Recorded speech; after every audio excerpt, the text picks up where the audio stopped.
Does the U.S. have a border crisis? Yeah. They're bringing drugs, they're bringing crime, they're rapists, and some, I assume, are good people. Migrants gasping for air from a truck in Frio County, Texas. Everybody's looking for something better. We're not animals, we're human beings. Our country is being poisoned. The buses keep coming to New York City and Washington, D.C. New York City is a self-declared sanctuary city. Republicans are playing politics with human beings, using them as props. This issue will destroy New York City. Texas has been left alone as some frontier outpost. Biden is simply derelict in his duty. Border, border, border. To secure our own border before we talk about doing anything else. It has consumed American politics for years, and this year, an election year, it's everything. But this crisis is almost two crises, depending on where you sit politically. Some see it as an invasion. An invasion. A big surge of potentially bad people, they say. Drug dealers, those who don't belong. The other side believes the crisis is humanitarian, where bad things happen to desperate people. Tonight, the drowning of 3 migrants, a woman and 2 children, escalating tensions between the White House and the state of Texas. Somewhere between these two realities is what both sides agree is a truly broken system, where even those who get in will, in many cases, be ordered to leave the U.S. at the end of a complicated, confusing court process that can take years. The situations are so risky and so complicated for them that they can no longer wait. And sometimes they decide to risk it all. So let's try to understand what the U.S. border crisis actually is, starting with the raw numbers. So anyone who tells you how many migrants cross illegally into the U.S. each year is guessing, because no one has that number. Best we can do is look at how often U.S. Border Patrol catches people trying to cross. Donald Trump's first year in office, 2017, he gets tough on border security. Orders a wall, hires thousands more Border Patrol agents, pours money into detention facilities. And that year, apprehensions are at historic lows, just over 300,000, which maybe still sounds like a lot, because that's almost 1,000 people a day just getting caught trying to get in. But the numbers get bigger.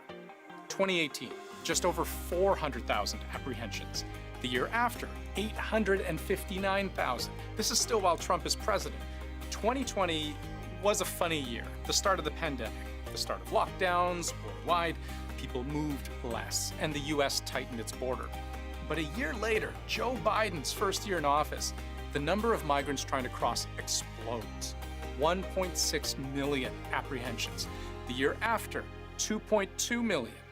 2023 still hovered at around 2 million apprehensions, but 2024 is on pace to smash all previous records.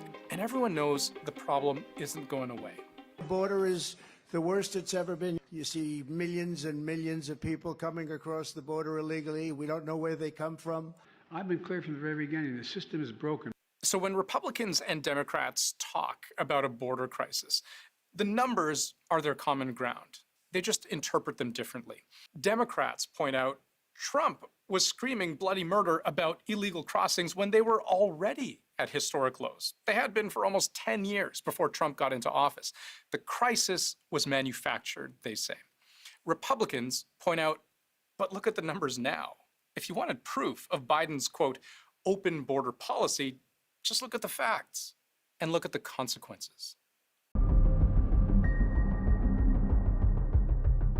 Last December, a few months ago, the problem of illegal crossings got so bad that the Biden administration actually had to shut down legitimate ports of entry in several states, so the people who worked there could be reassigned to processing all the migrants crossing illegally. Lukeville, Arizona, San Ysidro, California, Eagle Pass, Texas, all legit crossings, all temporarily closed. Texas is sort of like ground zero for immigration because we have so much border with Mexico. The entire U.S.-Mexico border is almost 2,000 miles long, 3,000 kilometers, but Texas owns more than half that. Most of the migrants are fleeing corruption or violence in Central and South America, but say they're frustrated by waits of up to 3 months on the Mexico side while trying to follow the latest U.S. guidelines for claiming asylum at regular crossings. And they say there's growing violence while they wait in Mexico, and so they do this. Texas Governor Greg Abbott believes the federal government has failed Texas, hung it out to dry, and that his state is under attack. Texas has been left alone as some frontier outpost for us to have to grapple with ourselves the record-breaking volume of millions of people coming across the border a year. Jake, if this is not an invasion, what is? In 2021, he launched Operation Lone Star, which was the state's way of tackling a national problem. You see, normally, immigration is a federal issue. States themselves don't enforce immigration law. But issuing dozens of local disaster declarations allowed the governor to redeploy the Texas National Guard. That's military. Destination, the Mexico border. Governor Abbott asserted the state's right to self-defense today along the southern border. He actually doubled down on what he's called an invasion. The very latest on the border right now, the crisis in a standoff over the use of razor wire. Abbott has called this line of defense the steel curtain. When Lone Star first launched, 500 National Guard soldiers early in the year became 10,000 by the end of it, when you also count state police that were also diverted to Border Patrol. Often, the law they're enforcing is trespassing, but they also target suspected drug smugglers and human traffickers. In a news release earlier this year, Texas claimed 38,300 criminal arrests with over 453 million lethal doses of fentanyl seized in the last 3 years.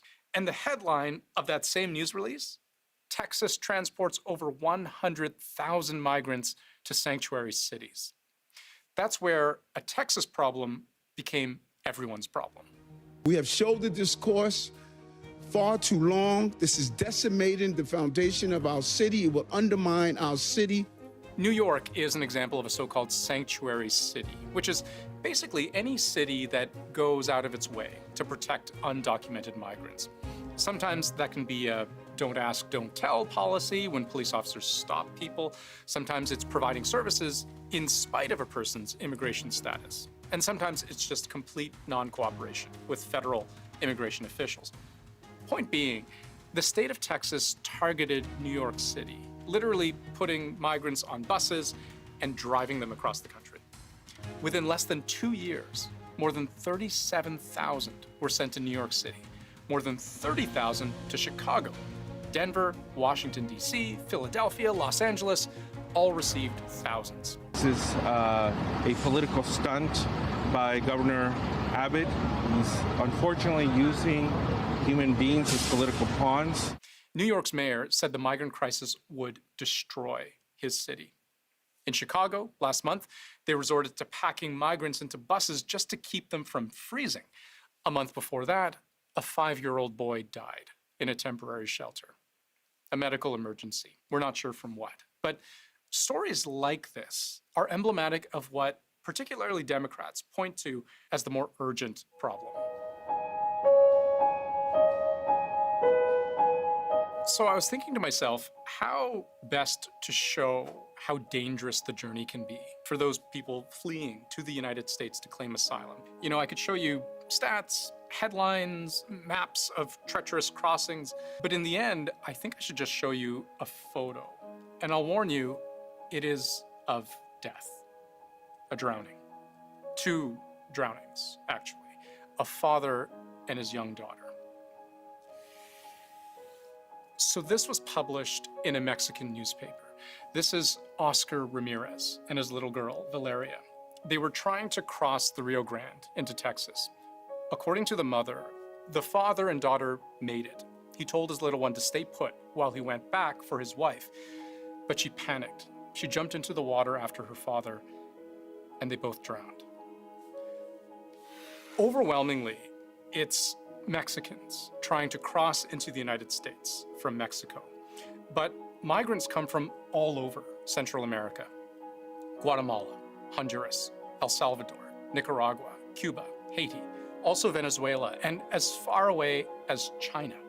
All of these people who've been waiting many years, fleeing for their lives, they're just wanting to find a better life. Many people lose hope that they can prosper and they can access a better life in their own countries.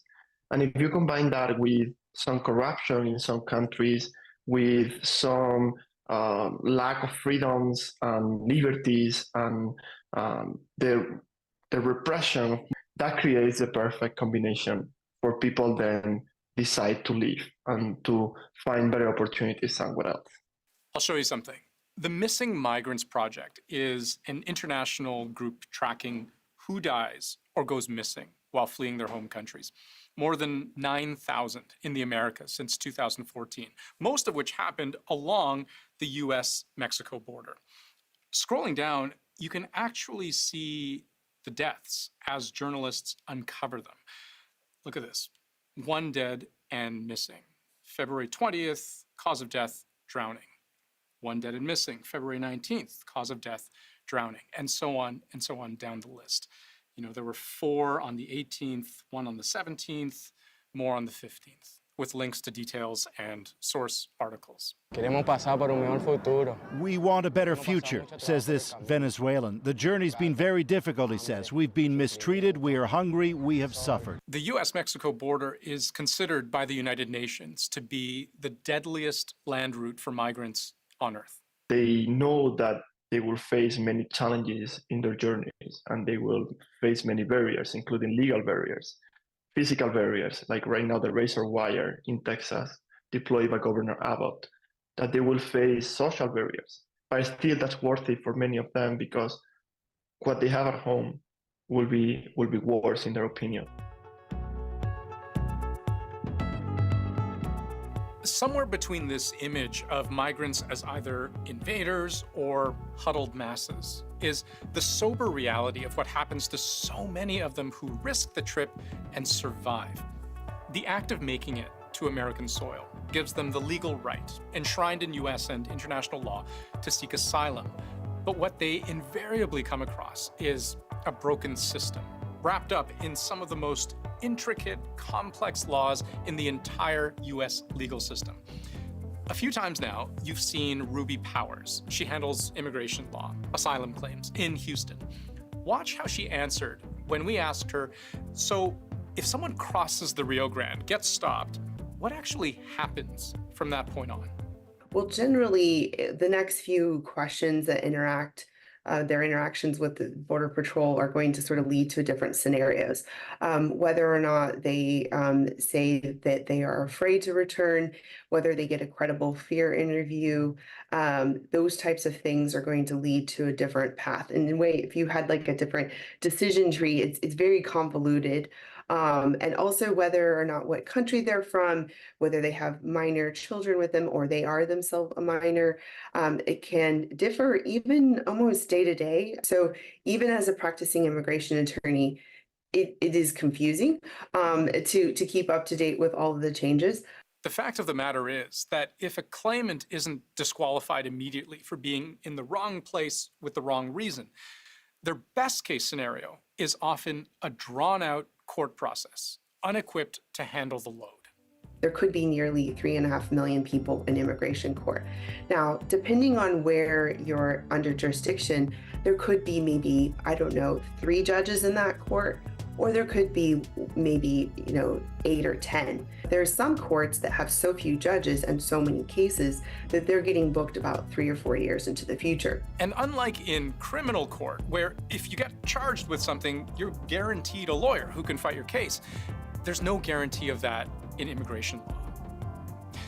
But the migrants who get to take their shot, they're the lucky ones. So is there a border crisis? Absolutely.